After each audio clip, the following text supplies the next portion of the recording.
నెల్లూరులో సిపిఎం నేత పెంచలయ్య కుటుంబాన్ని రూరల్ ఎమ్మెల్యే కోటంరెడ్డి శ్రీధర్ రెడ్డి పరామర్శించారు. తన వంతు సాయంగా 10 లక్షల రూపాయల ఆర్థిక సాయం అందించారు. పెంచలయ్య కుమారులను 10th వరకు ఉచితంగా చదివించేందుకు ఓ స్కూల్ ముందుకు వచ్చిందని, ఆ తర్వాత వారి బిడ్డల చదువు బాధ్యత తాను తీసుకుంటానని కోటంరెడ్డి తెలిపారు.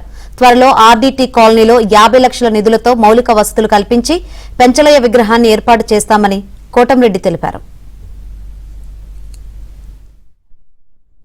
మీ అందరితో మాట్లాడి సిపిఎం నాయకులతో మాట్లాడి పెంచలయ్య గారి గుర్తుగా, పెంచలయ్య గారి సేవలు, పెంచలయ్య గారి ఆకాంక్ష నిలబడేటట్టు ఒక విగ్రహాన్ని కూడా ఈ యొక్క ఆర్డీటీ కాలనీలో ఏర్పాటు చేస్తున్నారు.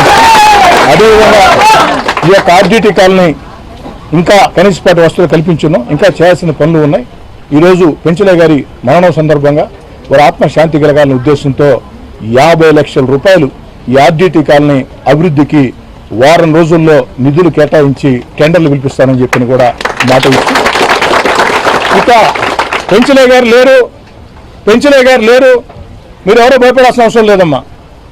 పెంచలయ్య గారి ఆశయం బతుకుంది, మేమందరం బతుకున్నాం, సిపిఎం నాయకులందరూ బతుకున్నారు, పోలీసులంతా ఉండరు.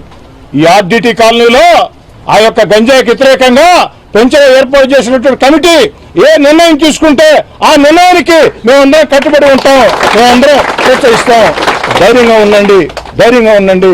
మేమేదో వచ్చాం, వెళ్ళాం, చేతనైన సాయం చేశాం. కానీ స్థానికంగా మీరు పెంచలయ్య కుటుంబాన్ని మీ గుండెల్లో పెట్టి, పెంచలయ్య కుటుంబాన్ని మీ గుండెల్లో పెట్టి చూసుకోవాలని చెప్పి కోరుకుంటూ సెలవు తీసుకుంటాం.